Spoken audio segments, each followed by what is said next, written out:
All right, so I'm going to get started. If there's any questions as we go, you can just put them in the chat. I have it open side by side with the slide deck here. After these excellent presentations this morning, I feel like mine's a little less polished, but we'll make do. So who am I? Well, I'm Sergey, and Sean is the guy that has hair and a beard, but you can't see us, so you don't know what I'm talking about. I wish there was like a little video or something so you could see what I look like. Anyway, I have no hair, I have glasses, and I run a YouTube channel called OA Labs with Sean, where we do a lot of reverse engineering tutorials, stuff like that. And we also have a website.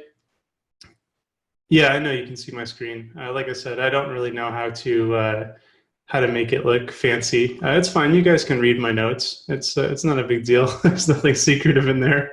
Hopefully, no swearing. Yeah, I could try to full screen it. I don't know how to. How's that? I can't see your comments now, so somebody's gonna have to go on audio and tell me whether it looks good or not. Looks good. Yeah, it's good, man. It looks okay? Yep. All right, cool. So, so we also have a website, openanalysis.net, and that just kind of serves as like a portal where you can get links to like our YouTube channel, some of the training material that we do. We do some talks and some workshops at conferences each year, so you can find the material there. And also it says link to some of our open source tools, which I'll talk about in a minute. Again, unfortunately, because everything's full screen, I can't see your comments. And I can see that the little number for like the number of comments is going up, but I can't read them. So if I'm doing something crazy, you're gonna have to turn on the audio and tell me. All right. I'm on the comments. What's that? I'm on the comments for us. Don't worry. All right. Okay, so before we start talking about unpacking, I want to talk for a minute about professional reverse engineering. So reverse engineering as a profession hasn't really been around for too long. So I've been doing it for about 10 years now. And when I started, it was a little more than like a hobby that had sort of become a needed service. And there's sort of some businesses built around it.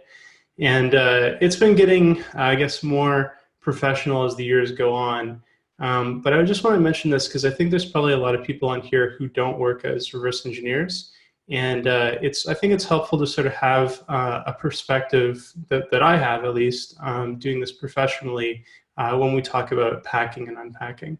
So when I was first starting as a reverse engineer, it seemed like the way we approach things, or the way I would approach reverse engineering something, is sort of a binary. It would be like, can I do it or can I not do it? And like, if I succeeded in reverse engineering it, that was like a win. And if I didn't, then it was a failure. You know, I had to go back and learn more. But you know, that's not a viable way to work in a professional environment. And that's definitely not how reverse engineering actually works. So if you're doing it professionally, what it really is it's just a relationship between the amount of time that you put in and the amount of work that you get out. So it's pretty much the same to software development, which probably more of you are familiar with, in the fact that everything can probably be reverse engineered. I mean, rather, you know, aside from encryption, everything can be reverse engineered. It's just the amount of time that it takes to reverse engineer. So really, when we think about the difficulty of reverse engineering something, it's more a function of time rather than it is a function of can I do it or can I not? It's not really a binary. So like some reverse engineers, you know, their graph might be a little steeper. They might do a little bit more work for a little bit shorter time. Or it may, you know, someone like me, it might be a little more shallow. It takes me longer to do the same amount of work. But at the end of the day, it's really just the amount of time to get the reverse engineering to the point where you can say you're completed or you've accomplished your task. Now, this has all been changing in the last, I would say mostly like last 5 years, probably a little bit longer than that, but I've been aware of major changes in the last 5 years, and that's around automation. So with reverse engineering, it's sort of like the same analogy between amateur and professional reverse engineering, where it's not a binary. You're not looking for automation to replace something that's too difficult for a human to do. That's not really where automation is making big headway in reverse engineering. Really what it's doing is it's giving you time back to focus on hard stuff. So what it's doing is, instead of focusing on the hard stuff with the automation, you're focusing on the easy stuff, and you're doing it at scale. So that's where automation is making big wins for reverse engineering. And that's also where we hope to make some impact in terms of packing and unpacking. So I know that's a little bit of a long-winded intro, but I just want to give you that sort of perspective as we go forward. So let's talk about packers. They're about as old and dead as this meme. So instead of talking about what is a packer, we just want to talk about what isn't a packer. It's probably easier to define it that way.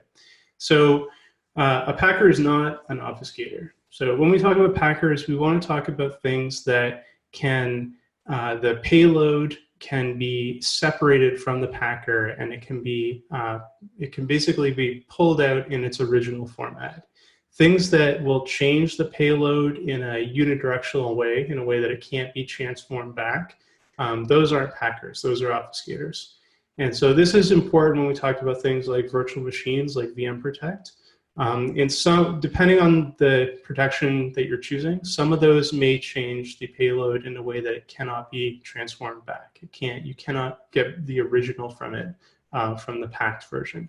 So those aren't packers, those are obfuscators. And the approach to deobfuscation versus unpacking is different. And I think that this is what causes some trouble when people are trying to unpack stuff, is they're conflating the two, or they're confusing the two. And the approaches are different, and so it's really frustrating if you're using the wrong approach. So we want to sort of differentiate between those up front. The other thing I want to talk about is polymorphic malware. You guys probably been aware of that term, and what it is and what it isn't. So in, I think it was 2008 or 2007, there was a talk at Black Hat that sort of really brought this term into the mainstream, talking about polymorphic malware and metamorphic malware. And ever since then, all these cryptors have called themselves polymorphic, and polymorphic cryptors. And the security industry, people have called packed samples polymorphic malware. And I just want to clarify that that's definitely not what it means. So there is true polymorphic malware, which means that the payload itself is transformed with each build. So you have something like DriedX. The DriedX is a special strings library that'll ensure that the binary is unique each time that it's built, and that's the payload itself before it's packed. So that's true polymorphic malware. But we see the term used a lot in terms of cryptors or packers, and that's not really polymorphic malware, that's packed malware, right? So if you have the same payload at the end of the day, identical, same hash, whatever, that's not polymorphic. That's just something that's been packed. And when in its packed state, you might say, yeah, it's polymorphic, or the packer is polymorphic. But we really want to differentiate between malware where the actual payload is polymorphic and malware that is just packed to be polymorphic or to be different. So that's important going forward to differentiate between them. And today we're going to talk about packers, not obfuscators. We can talk about obfuscators at a different time. We worked on this as well, but I want to talk about packers today. So there's two sort of driving forces in the market economy for packers, if you will. I'll talk about this market in a minute. But you have two different driving factors. So one is antivirus evasion. And this is really where, this is when happened in the early 2000s, when the e-crime ecosystem exploded, when it became, online crime behavior became super prevalent. And antivirus ended up, there's a sort of battle between packing and evasion and whatever. So that's one driving factor. And what that sort of drives in the packer is it drives something that has polymorphic, I'm using that word, polymorphic stubs. So on disk, the packer looks different. The packer is not usually detectable or identifiable when it's in its on-disk form. And it has built-in environment checks, stuff to thwart dynamic analysis. And it's usually simple to unpack using sort of traditional methods. And I'm gonna sort of get into these in detail in a minute. Then the other driving force is to prevent reverse engineering. And this is where packing sort of started. This is where it initialized or sort of came out of. And this was when, back in the late 90s when people were selling software, and there was this forums where you could go and find cracks for the software so you didn't have to pay for it. And that sort of gave rise to these cryptors. Again, I'm going to use packing and crypting interchangeably here. When I say packer, I do mean cryptors, anything that can be used to protect a binary. So, so this sort of prevent reverse engineering driving factor drove packers that were detectable. So you can think about things like Themida or VM Protect. You can tell that they're packed or protected with those software protections when the file's on disk. It's not trying to hide the fact that it's packed. They're usually difficult to unpack, and I'll talk about why in a minute.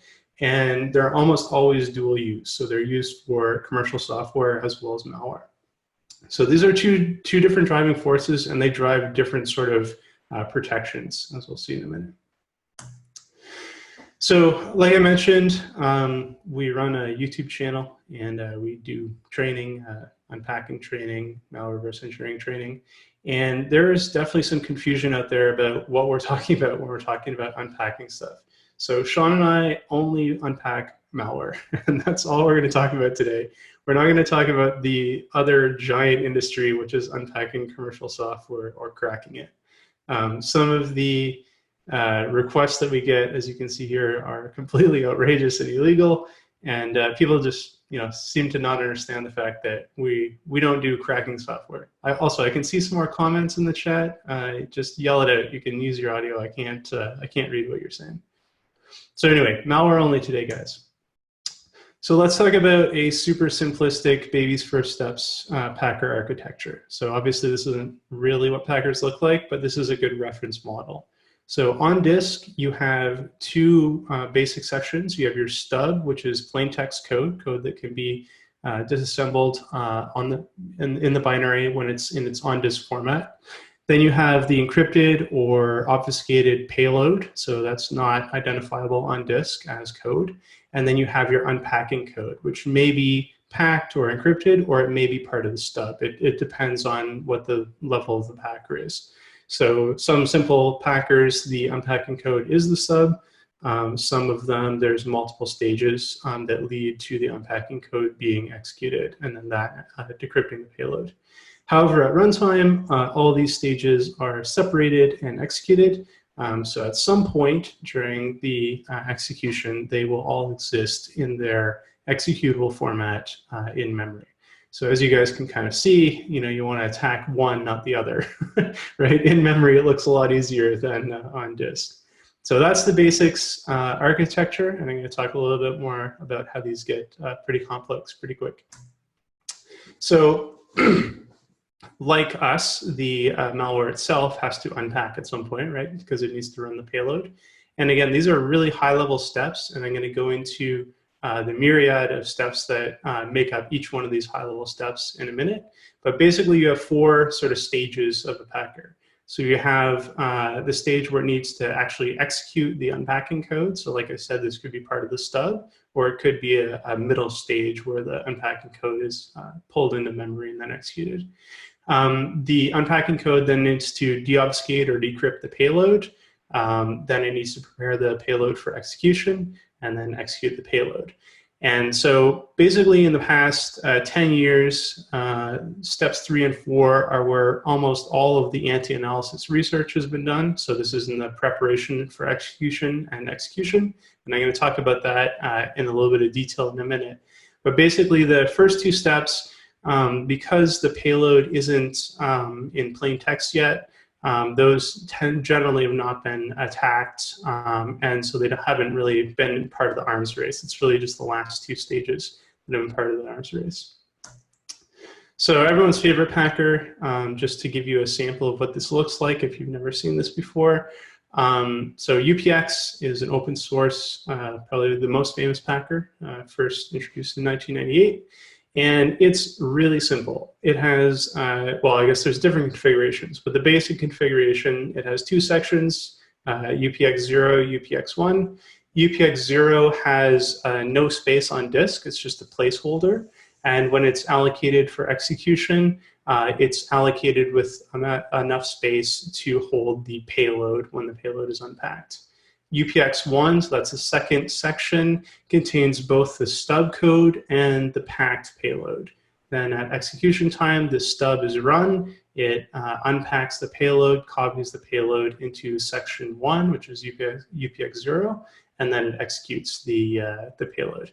So this is how UPX works in a nutshell.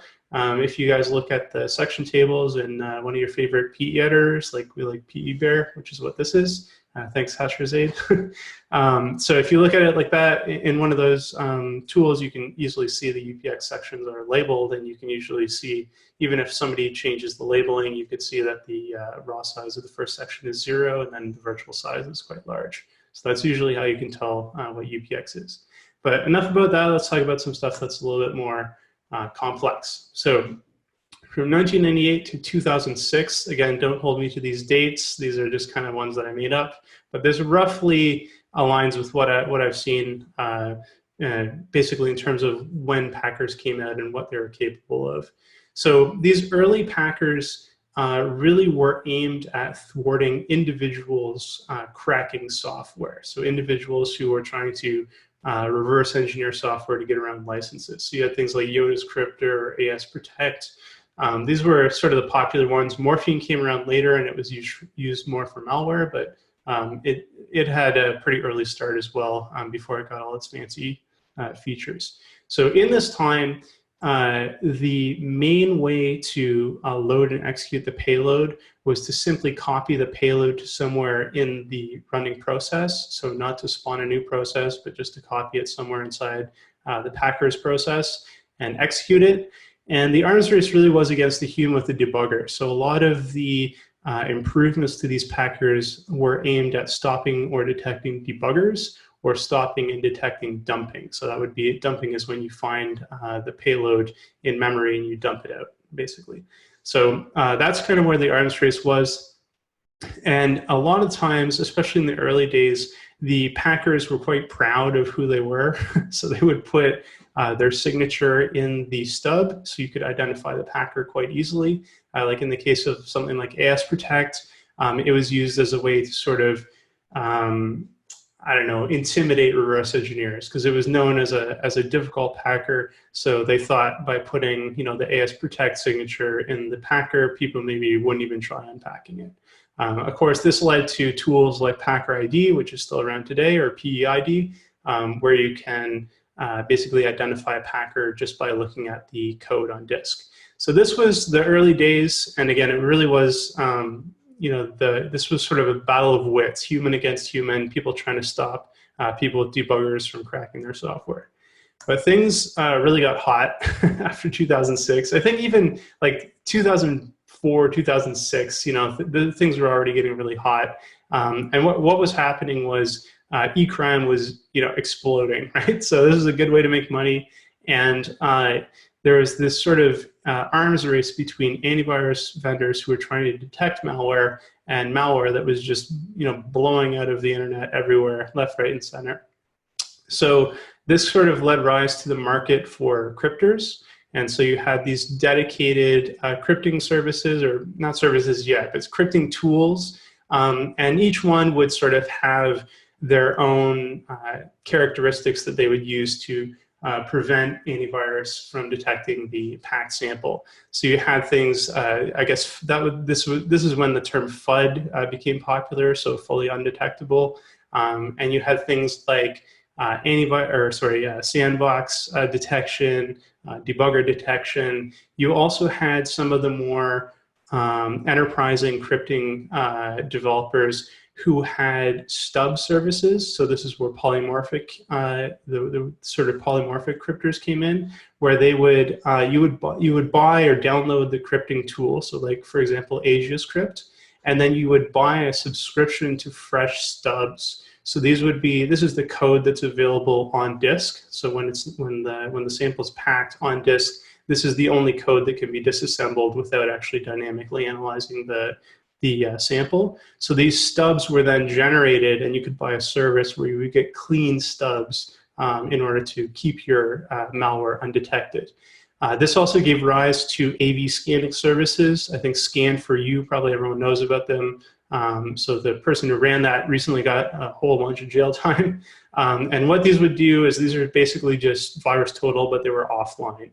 So they would scan your file and tell you whether it was detected by antivirus, but they wouldn't submit the file. They would use an offline version of the antivirus, and they wouldn't submit the file upstream, so the antivirus companies couldn't analyze it. And so there's many more than just Scan for You, but that was probably the most popular one. So in this time, there's this sort of growing dark market economy for cryptors. And again, some of them sort of moved on to running services where there were paid services. Now, this also sort of pushed the antivirus industry forward. And what they were forced to do was to do more dynamic analysis of samples. So instead of just looking at files on disk, they started to introduce emulators. They started to introduce dynamic analysis with hooking. And this sort of forced the crypting market to get a lot more clever about what they did with the payload after it was unpacked. So it wasn't good enough to have a FUD program on disk. You had to have some clever way of injecting the payload so that the antivirus couldn't capture it. And this really led to injection. So this is the rise of the injection of malware. We saw all of it sort of explode out from early 2000s up until 2010 or so. There's new methods coming out. Now there's still new methods. I'll talk about those in a minute, but really the good standards that we see all the time now sort of came into that time period. So I stole these GIFs from Endgame from this dude. I put his link on Twitter. I use them all the time because they're amazing. So this is kind of like the first way to sort of hide your malware. You'd write it to disk, which wasn't very hidden, but you wouldn't actually execute it from disk. You would load it into another program just with load library, and then you would have your malicious program running in a separate process that wasn't linked to your Packer process. This is basic, and AV kind of detected this pretty quickly, but it's worth noting for historical purposes. We still actually see some Packers doing this today, so it's worth mentioning. Then people got a little bit more clever. What they would do is they'd create a remote thread in a benign process, and they would inject so they basically write their malware into a section in a remote process that was benign, create a new thread for that, and then run it. And so this was sort of called like remote injection or PE injection, something like that. And then a sort of, I guess, enhancement of this is what we now know as run PE, which is process hollowing. So you would start a benign process suspended. You would remove the code from that process. You'd write your malware in, and then you would resume the process. Now, I think, I want to say 2008, I can't quite remember when it was, but there was a time when this was like the de facto way to inject your malware and hide it. And at the time I was working Instant Response, and this is when the joke about service hosts sort of came around. Now, I don't know if this is still the case. I don't do a lot of instant response now. But at the time, basically the joke was that if you saw service host, it was probably infected. Now, the joke is obviously service host has to run, a benign version of that has to run all the time. So it's not, that's the joke. I guess that's kind of corny to try and explain a joke, but we would just joke about it because service host was usually the target of these process hollowing malwares. And this worked for quite a while, and this was, you could have FUD malware that did process hollowing, and it would go undetected for quite a while. So we definitely saw that. And then sort of an enhancement on this was thread injection, and this is like a newer version of thread injection where you simply, you have a benign running thread, you halt it, you replace the contents of the memory section where it's being executed, and then you resume it. So this is, again, just another way to get your code into that process without AV detecting it. And the reason why all these different methods evolved is because each method uses a set of hooks, which I'm going to talk about in a second. Or not a set of hooks, sorry, a set of API calls.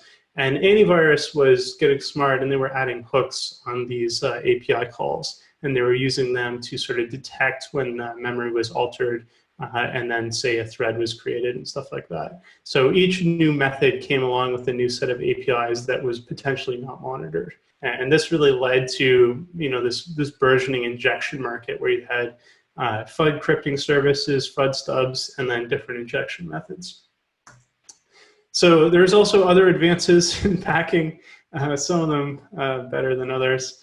So during this time, both VM Protect and Themita, so Orions is the company that makes Themita, they got their act together and made actual good obfuscators that were not easy to reverse engineer. So VM Protect today is incredibly strong, and so is Themita. So they kind of evolved separate from this industry. They weren't really, malware wasn't really using them with some exceptions. I'll talk about that in a sec. But they basically evolved, and it's worth noting that their protections got so good that a lot of commercial software now is just so difficult to reverse engineer. It takes so long. Again, it's not impossible. It just takes a long time. So, it's a pretty good protection. We also saw things like atom bottoming, which is like the APC injection being used by malware. It was kind of overblown. It was, this is a valid, this is a valid packing or I guess injection technique, and it was used by malware, but it just wasn't used as widespread as the other techniques. Same with doppelganging, which is 2017, so it's super recent. A new, I guess, packing, or I guess not packing, but a new injection technique or hiding technique. And again, it is novel. It's not, we're not making fun of it as being not, not a useful technique. It's just that it's not widespread. It's not, it's not even maybe 1% of the malware that we see. So these, even though these got a lot of press, they really weren't having a lot of impact. But what was having a lot of impact was these installers. So AutoIT, probably a lot of you, I can't see the comments, but are groaning at the name, because that has been a thorn in the side of reverse engineers for the past couple of years. So the thing is, these malware developers figured out that they didn't really need a good packer. What they needed was a good way to avoid antivirus. And it turns out that installers are a really good way to avoid antivirus, because you have something that's set up to deploy benign software. So you can't just blacklist it on principle. You have a ton of different ways to execute a payload from an installer. You can install scripts to do it. You can, have triggers to do it. There's a whole bunch of different ways to do it. And on disk, the actual payload is usually protected some way, or at least packed some way, or compressed some way. So we saw the rise of installers, and we did see these other techniques rise out. Come out of the woodworks, but they weren't really as popular as those other three injection techniques I was talking about. So all this was happening, and eventually this led to what we have as sort of the state of the art of packers. So all these packers, again, driven by market forces, trying to sell to crimeware authors or crimeware operators, this sort of forced packers to evolve into what we have today. So what we have today is something pretty outrageous. This is an example of a crypting service that is running today. You can go to it, crypt.guru. It's sold as mass crypt. And what this is this is not a tool, it's not a cryptor, it's a service with an API. So you pay them a certain amount of money and they give you access to an API, and you download fully undetectable files. And how it works and all that is hidden behind the API. All they do is they just sell you the guarantee that the sample is fully undetectable. Now, how it works in the back end, they explain a little bit here, is they have their own AV checking service, sort of like VirusTotal or like Scan4You. They'll automatically check your samples, every hour or so. As soon as they become detected, they just build a new one on the fly, and that new one becomes available through the API. So this sort of removes the human from the process completely. You simply sign up, you pay your money, and you download executables whenever you want, and they're always guaranteed to be FUD for a certain amount of time. Now, this is really the state of the art. These are one of an example of many of these services. This is probably the most blatant one, though, because they have an actual website. And they are, I guess, what we have to deal with today. This is sort of the best example of what we have modern day. So let's talk about unpacking. I think, what are we doing for time here? I think we're doing okay. So for unpacking, what we want to do is we want to target those last two steps in the packer when the packer is doing the unpacking, because the last two steps, if you remember from our original diagram here, are when the payload is in its plaintext form in memory. And that's what we want to target. We want the packer to do the work for us, and then we want to just simply copy out the payload. So the first step here in the unpacking process when the payload is in plaintext is the packer is preparing the payload for execution, and then of course they transfer execution to the payload. So as an unpacker, what we want to do is if we're going to try and target the payload as it's being prepared for execution, we can target memory. So if it's being basically at some point that payload is going to be in memory in the packer process in its plain text form or its original form. And what we want to do is we want to either locate it after it's been decrypted or deobfuscated. We want to locate it when it's being copied, or we want to locate it in its final position. Again, these are high level. I'm going to talk about how to actually do this in a second. Or we want to target when the payload is executed. And both of these have their benefits and their pluses and minuses, pros and cons. If we want to target execution, we want to target when the memory is changed, if they're doing self-injection, so they might have a memory section they want to make executable so they can transfer execution to it, we can intercept that. We can intercept the actual execution transfer, so this would be things like creating threads, or we can intercept things like creations of new processes. So again, these are sort of high level how to do it, the steps that we're targeting, and then we'll talk a little bit about how to do it in practice. So old school method was basically a debugger and a forum. So you would go to a forum, figure out, what method is this packer using, and then you would try to replicate it with your trusty OllyDebug with a whole bunch of plugins. Now, that's not what we're talking about today, and that's not what we're going to talk about in this talk at all. So like I mentioned before, Sean and I have this YouTube channel. You can QR code it there or just go to OA Labs.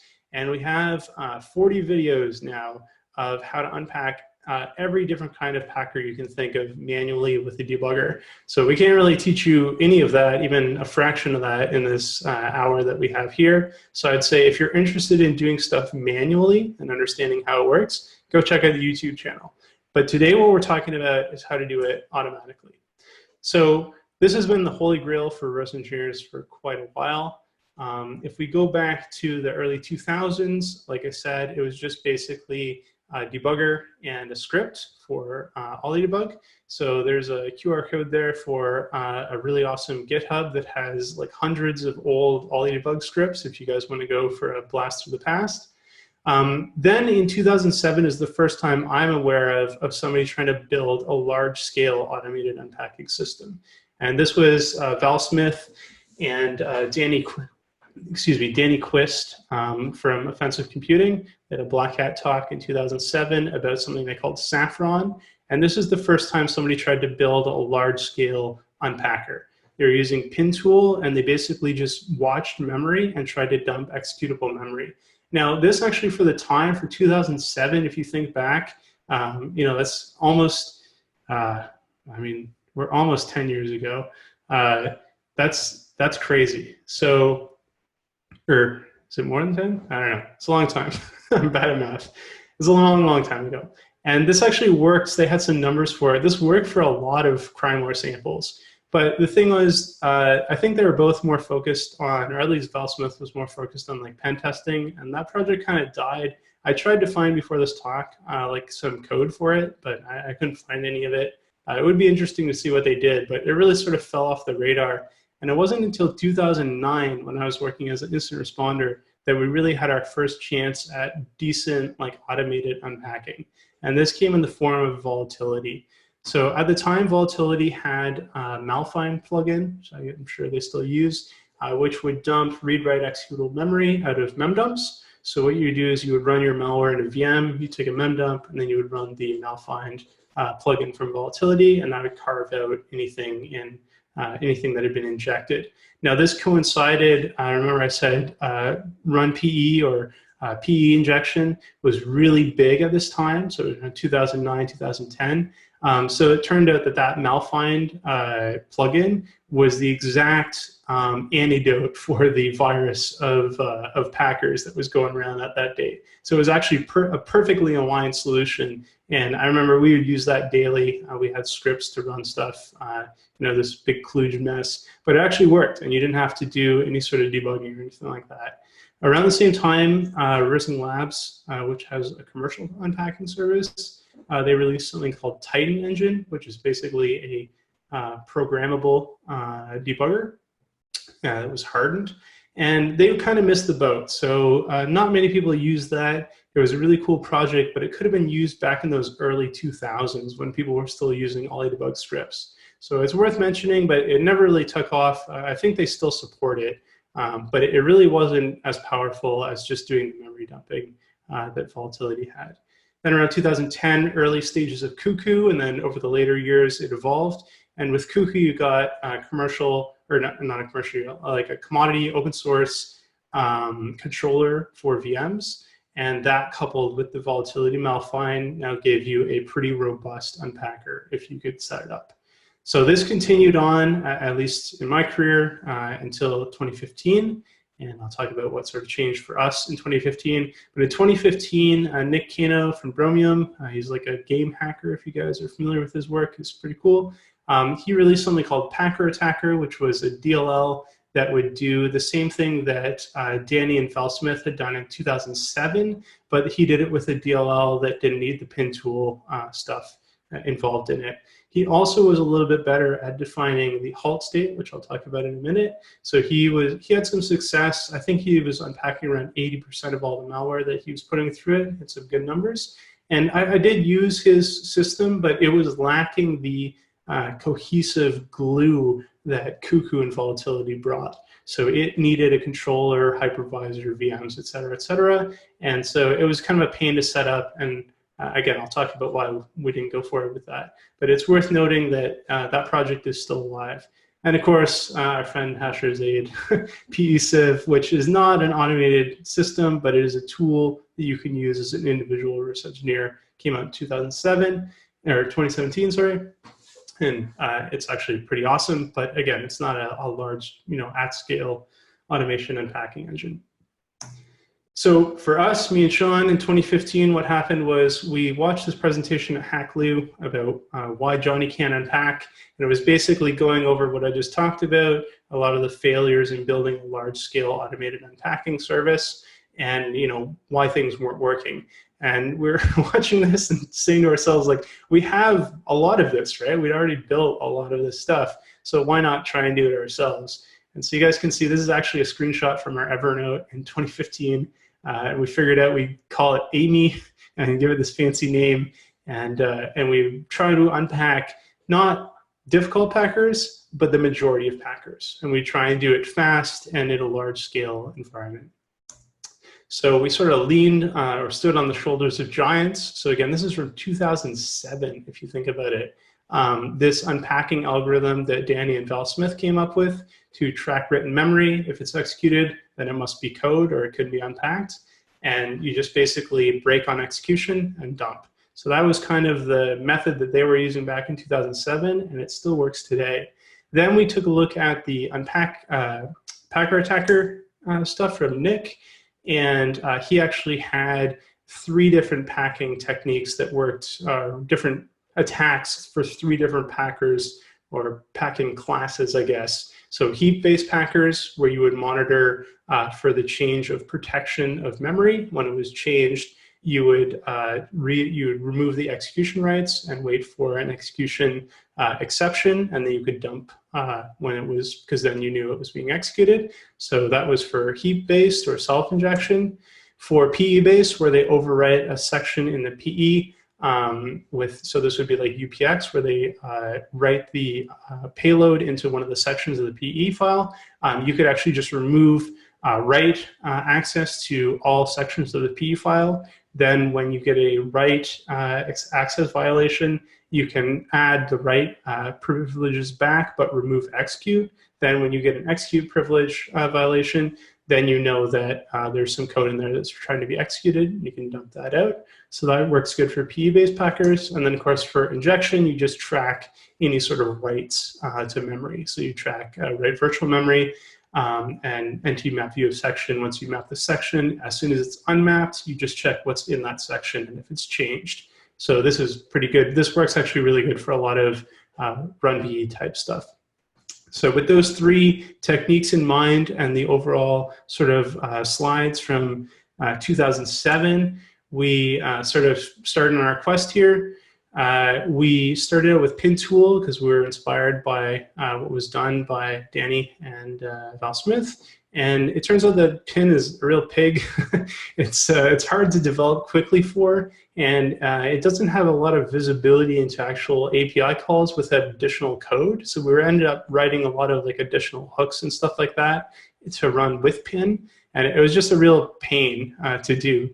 So at around the same time, Frida came out, which is a JavaScript DBI. So it's kind of like Pin, but with a newer, flashier interface. And of course, being the former developers that we are, we thought, ooh, shiny. So we tried Frida. If you guys go to our OE Labs GitHub, you can find the remnants of that. We have a Frida Unpacker project that will actually unpack quite a few different samples. The problem with that is it was so buggy and unstable that it would not scale. So then we moved on to WinApp-Debug, which is a Python interface or a Python debugger, fully programmable. And we used a combination of API hooks and memory watching with WinApp-Debug. We also made significant changes to the framework, which we'll probably be pushing later on this month, to harden it and hide it from malware that's trying to detect debuggers. And out of that was born Amy, and so that was our actual unpacker. And then around Amy, we had a VM controller and a system that would basically sort of show some results to a user, and we called that OMAP. Now, Daniel Pullman is on this webinar, so he knows well. I think Mac is on here too, that this failed so spectacularly, it's not even funny. It was insane. So what happened was we built all this, and it was working for all of our test malware.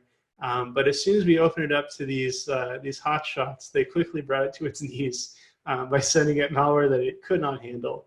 And what we learned was that we need to be able to scale this system. So if you send it something hard, it needs to be able to figure out it's hard, I'm not going to do it, and move on to the next sample.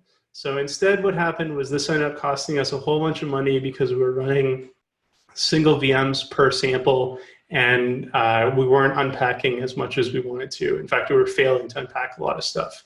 We're also unpacking a lot of, and I use this in quotes, Windows DLLs, because it turns out that malware sometimes likes to load Windows DLLs in the same way that they load malicious code. So we would end up returning the Windows DLL as a result. It was an utter failure, but it led to us understanding that there was a problem here that we needed to address. And this is the problem of the halting problem. And if you look back at those slide decks, I linked to them on the other slide, those previous slides where people had built their own unpackers, this was curiously missing from their problem statement. And this is, how do you know when it's unpacked, right? So a lot of people have kind of tried to shortcut this by simply timing out and saying, okay, well, after a certain time it's unpacked. Or in the case of Packer Attacker, saying, well, once you tried to execute some memory, then it must be unpacked. And we know that that's not the case because a lot of packers have intermediate stages, right? So they might have 2 or 3 unpacking stages which unpack the next stage, And I think Hasher talked about this a little bit earlier when they're talking about ISFB, the different sort of stages there. So you don't really know when it's unpacked if you're a machine. If you're a human, it's easy to see. If you've been reverse engineering for a while, you can tell, okay, well, this is malware, this isn't malware, or this is an intermediate stage. You know, you load an IDA and say, okay, well, there's nothing here. But as a machine, this is really hard to do. And this was what was really underlying our scaling issue, was that we didn't know when something was unpacked, and we didn't know whether it was malware or whether it was a DLL or whatever. So what did we do? Well, we built a system, not a tool.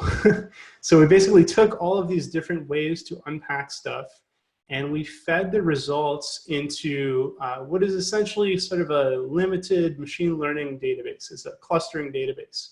And based on that clustering, we're able to determine whether we've reached the halt state or not. So whether the output is a well-formed piece of malware, or if it's an intermediate stage, or if it's a benign file. And we basically just repeat that process through these set of different unpackers until we found something that we can halt on. Now, this sounds easy. It's actually taken us many years to build. And today we're opening it up to you guys. But unfortunately, we're not giving it away as open source software. So it's a trap.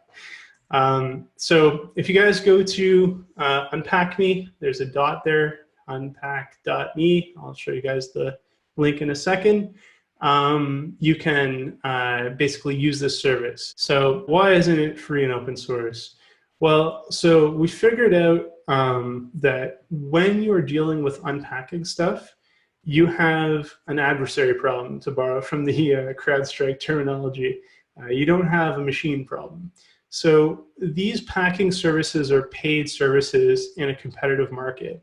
And what they do is they spend all of their time trying to find ways to not be unpacked. So this really hit me in 2015, all the way back then, when we were first starting to look at this, when the hacking team leaks came out, and we saw what they had been doing for years. So what they did was they did an audit of the Cuckoo code, and they identified a very subtle non-API based tell in Cuckoo. And they used that tell to basically evade Cuckoo-based systems for however many years until this leak came out. So this is a case where if you had run this sample, you simply wouldn't know that it was malware. It had other behavior based on detecting using this tell. The same is true for these new crypting services. So this new service, MassCrypt, they have another very subtle tell that they use. Sean and I actually tried this tell in many open, shall we say, or accessible antivirus solutions and unpacking solutions, and it actually circumvents most of them. So this is just one of a few tells that they have that are extremely effective. So our concern with making it open source was that this just basically would happen to us. And every time we implemented a new evasion, it would just end up in an arms race. So what we're going to do is we're going to keep the specifics of how we're doing this to ourselves, but we're going to make it free and easy to integrate with.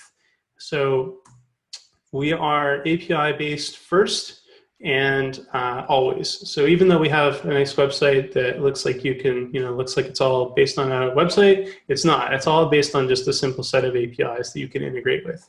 We have sample code in Python, shell examples that you guys can use, and all of this, again, is free for everyone to use.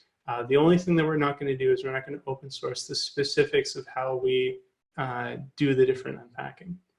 So that leaves me to this, which I'm going to see if I can, yeah, there we go. So now I can see the comments and everything here, because I know I'm running out of time. But you guys can check this out for yourselves, and I'll drop this in the chat too. Oh, geez, there's a lot of stuff in here. Yeah, there we go. So I'll drop this in the chat. There's a new channel called Unpack Me that you guys can go to for support. You can also look for updates on Twitter from Unpack Me. It's Sean and myself who are running it. And again, this isn't like our job. We have day jobs. This comes out of our own pocket to run this thing. So please don't kill it.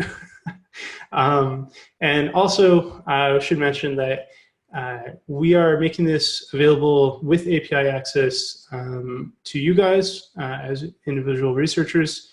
If you want to integrate with commercial stuff, you need to ask us. So that's where we're at. I think what I'm going to do is give you a demo of this. This is what it looks like. So if you just log out here. So if you go in here, it's really simple. There's not much going on. you can drag a sample over to it, and it'll basically just unpack it for you. Let's try DryDex, I guess.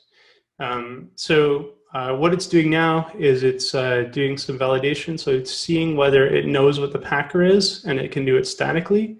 If it doesn't know what the packer is, it's going to send it to the dumper, and it's probably going to take a little while. Now, I know this is DryDex, so it's not packed with a specific packer, so it's going to take a little bit longer.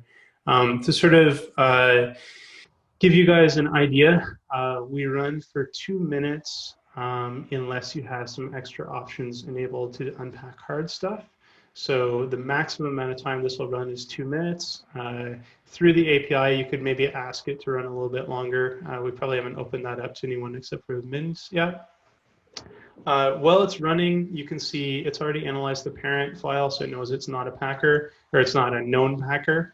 We give you some information about it. You have like the file information, metadata imports, all the normal stuff that you would want to have if you're looking at a file. Sean did some good job around rich headers. We have the sections, and we have strings. We included stack strings as well, using a pretty simple Python method, which doesn't always work, but it might give you some information that you need. Wide strings. So again, pretty simple, basic stuff. But if you're trying to triage a sample, it might come in handy to sort of have this stuff. So again, we're waiting here for a little bit. So we're unpacking now. Again, we might have to wait a little while because I know that this isn't a known packer, so it has to run through our system. Once it's run through the different unpacking integrations, the sort of secret sauce, or like the thing that we added here that really helps, is it will cluster all of the output against a set of I guess, labeled malware. Okay, there we go, it's finished. And what it does is it determines based on that clustering whether this is an intermediate stage, whether it's a piece of malware, and whether it's a known piece of malware. And the way it works, so you can see here, there's like a purple DryDex loader thing. We're definitely not in the business of identifying malware. What we're in the business of is clustering. So what it did was it found a cluster that was identified as DryDex with a 94% similarity. And that cluster happened to have a DryDex loader label on it. So sometimes we add labels to the clusters for testing or trying to figure it out. And we've exposed those labels to you guys, so you might get a label. More often than not, though, there's no label. All it is a cluster of stuff that looks like malware, or it looks like an intermediate stage, or it looks like a packed sample, right? So that's really what the clusters are. And so if you don't see a label, it doesn't, I mean, again, we're not in the business of identifying malware, we're in the business of unpacking it. So we just have a couple labels here. I happen to choose one so you can understand what's happening. But what it really did was it basically found those outputs. It figured out that it has a nice cluster here that looks like it's unpacked. So it returned it to you. You can see everything's looking pretty normal. If you guys know DryDex, you know this is definitely DryDex. We also have some examples here. So we have like a live feed where we send a demo user. So this isn't all the samples that your samples aren't going to show up here. We just have a demo user that sort of pushes stuff through daily, so we can kind of keep the system running and understanding if there's any bugs showing up. It's worth noting that we also have some integrations here with Malpedia. So we don't really want to do like threat intel or anything like that. That's not, we have a day job doing that. It'd kill me if I had to do that at night. So what I'm interested in doing is unpacking stuff at scale. So what we thought was to sort of help out and figure out, is this working? If it, what's being unpacked?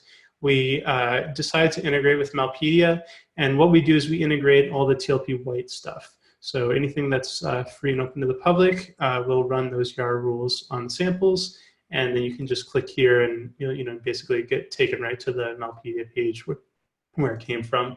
And also, just a reminder, we don't maintain these rules. These are Malpedia rules. So if they're wrong, PNX, it's on you. It's not on us. Yeah, so that's basically it. I guess it was a somewhat successful demo. A little bit, yeah. It's on your intern or your student. Sorry. Yeah. So anyway, this is it. So that demo code is in the chat, and please let us know if things are broken. There are so many bugs here, things that don't work or things that just look buggy or they're annoying. Even stuff that you just want to see, like features you want to see, just let us know. Either dump it in the unpacking channel or DM me or Sean, and let us know what you want to see, and we'll add it for you. But again, this is just something we're working on the weekend, so don't expect any sort of quick turnarounds on it. All right, so that's it, I think. If there's any questions, I'll try and answer them. Dump them in the chat now, and I can answer them. Oh yeah, also send us stuff that doesn't unpack. we want to know. You can see in our live feed, so like children is like the number of unpacked samples. So you can see here, like this didn't unpack for some reason. I don't know why. Oh, yeah, we don't unpack 64-bit samples yet. If you want to try the 64-bit unpacker, you can DM me and I can give you special access, but it's too fragile to open up to everyone for right now. There's also the Sean midnight coding errors that occur at times.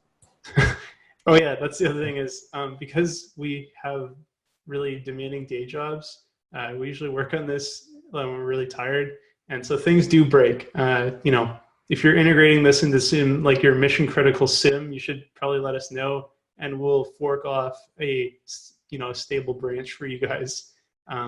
If you're just using the main API, we have no SLAs. All right, I'm gonna stop sharing.